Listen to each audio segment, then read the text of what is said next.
Hey everybody, it is Saturday afternoon, about 6 p.m.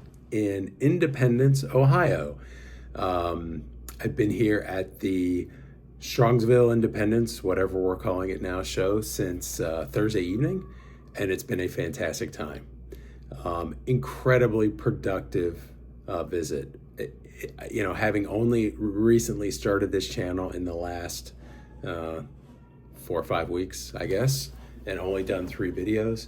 It was just really a great way to just more so just formally meet folks within the hobby. Living in Southwest Florida, I feel like I'm in a far corner of the world, and just being able to connect with other like-minded folks it's been a really rewarding trip. This has been especially great because I've been able to my kids came along with me, just to, I think, get them a little more exposure to the hobby. I mean, they're grown and out the house and they don't live close to me, so this is an opportunity for us to get together. So kind of a two-pronged, I would say there were two prongs to this trip. For me personally, I probably didn't get an opportunity to socialize with as many folks as I'd like to, but it's still been a fantastic trip, and what an incredible show it's been. Only thing I could say is, if you are a vintage collector and you have the time, ability, capacity to make the trip, even not necessarily if it's an annual thing, but do it semi-annually, whatever you might have going on, it is so worth it, if only to meet people face to face, that it feels like they're already kind of our brothers anyway, right? I'll just say I was able to sit next to Mike, Junk Wax Hero, yesterday evening at the YouTube show for about 10 minutes, and we chatted. And I told him, it's like, yeah, you don't know like how important isn't the right word, but how great it is to fall out of bed, let's say on a Sunday or whatever day, when you do your weekly show, and I'm firing up the Keurig and dropping coffee in it, and I got you on a pair of headphones, as I'm hearing just you read the news, as it were, and if only to be able to share your feelings of how much it was great for me to share with folks face to face how much I appreciate them, their channels. That in and of itself makes it a rewarding trip for me.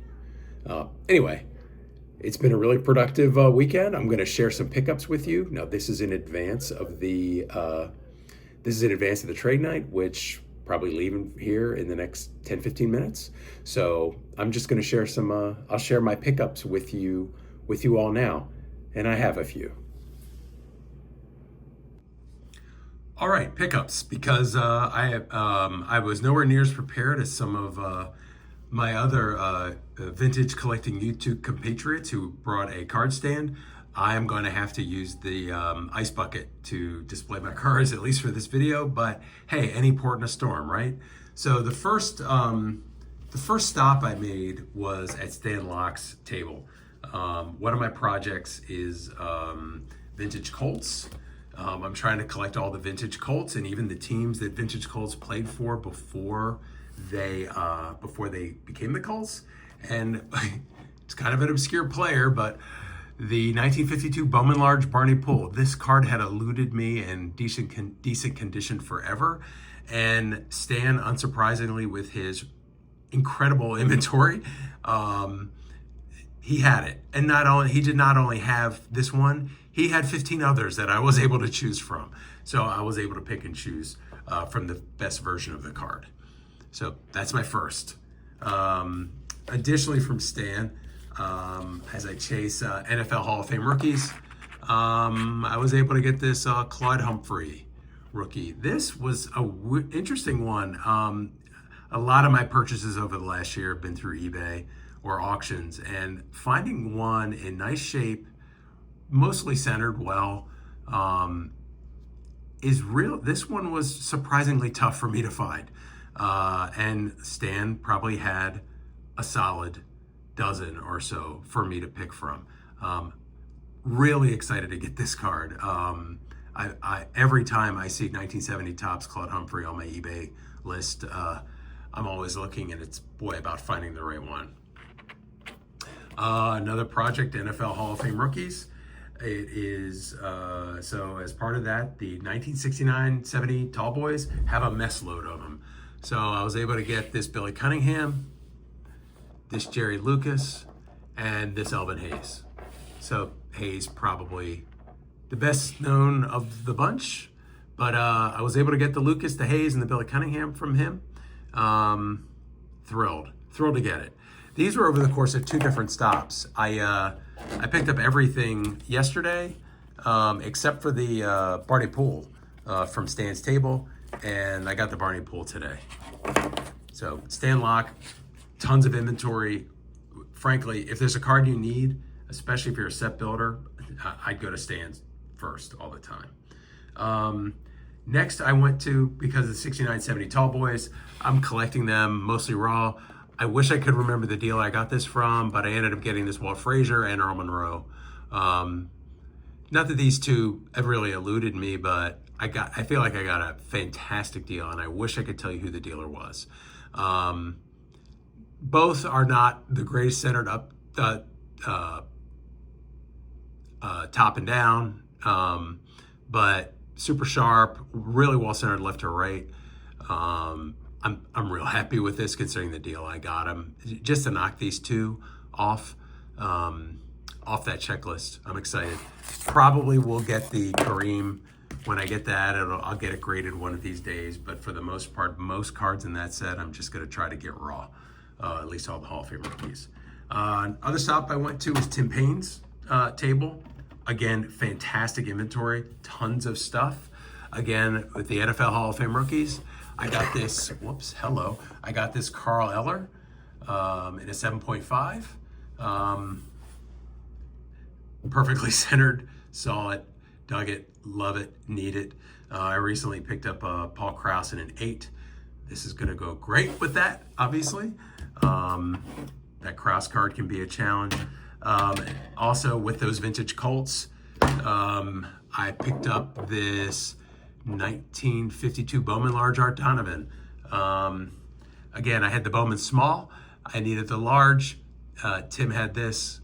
Love the card. Being able to check this card off my checklist of vintage Colts is great. This is a short print of the 52 Bowmans, both small and large. And it's his rookie. And for those of you who know Art Donovan, he's a Hall of Famer. I would say most of us, I mean, he was in the Hall of Fame before I was even born, and I'm in my mid-50s. So, I'd say he had a hell of a second career, I think initially going on Dave Letterman in the early to mid-80s, and just kind of becoming a personality. Now, I think he passed probably 15 years ago or so. But psyched to get this one, obviously checked off my list. The other card I got from Tim Payne is this Dr. J, 1970, 75, 76. Stoked to get that. I'm trying to do the player run. Felt like I was able to combine a number of these cards. Felt like I got a really nice deal here. I mean, this is a fantastically centered version of this card, and if I'm able to get any Dr. J card mid-70s in an 8, I'm pretty stoked. So happy to get this one checked off. I've mentioned it before in previous calls. I'm putting together the 1956 set that I started damn near 40 years ago. I'm down to now only needing 3 cards because I picked up this Sandy Koufax from Tim as well. 6.5, happy with the centering, wonderful condition. I'd just say I would buy from Tim again and again and again. And I was talking to him, he only goes to about 6 shows a year. So if you're able to get with him, he's got incredible inventory. And this is just obviously a drop in the bucket. He's very broad inventory. tons, not only baseball, but obviously football and basketball. Just great breadth of a bunch of stuff. And as much as you see there, he doesn't even remotely bring everything. He clearly knows what to bring to move at a show like this. Then finally, my last pickup, which is the biggest one I had, is frankly my baby at this point, is this 1949 Bowman Jackie Robinson. I got this from Garrett Ballpark Memories. What can I say? I came to this show looking for kind of one monster card. My goal is to try to pick up one monster card a year, and I was able to work a deal out with Garrett and his dad, and I'm so happy to have this card. And frankly, we all talk about cards we're going to die with, and this is one of those cards. And frankly, being able to travel with my boys here to this show, even though they're, one's damn near 30, another one's 35, them being with me, even though I bought the card, it's really rewarding to be able to do that and say whether they feel this way or not, we collectively bought this together because this is a family asset.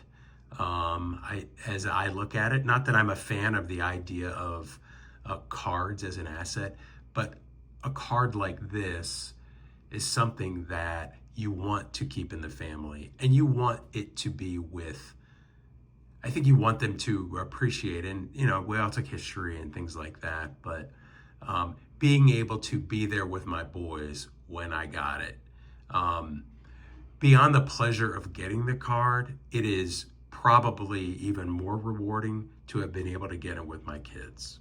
So the only thing I'd leave you to say is about Strongsville, if you're a person with projects where you've got, you're a set builder, or you're doing runs, or you're doing like these certain registry chases, whether it's sets or sort of like as I do these Hall of Fame runs, especially in the vintage space, I cannot emphasize enough how fantastic a show Strongsville, Independence, whatever we're calling it now, is to go to. Even if you knew nobody and didn't network, this is going to be the most productive show I've ever been to in my life. And maybe next year it can be equally more productive, but the idea of just being able to knock a number of big things off, and obviously the family experience for myself, is incredibly rewarding. So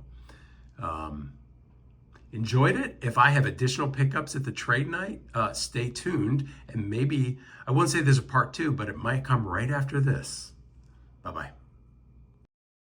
A few moments later. All right, I thought I was done, but I went to the trade night and I picked up one more card. So as I'm here returning my car rental, I'm gonna have my son show it to you. Stand by. All right, so here's the trade night pickup, the 1977 Walter Payton. I got this from Mike at Jayhawker Vintage Cards. I am now finished my Walter Payton run. Again, Strongsville was a great weekend for finishing a whole bunch of projects. So, talk to y'all later. Bye-bye.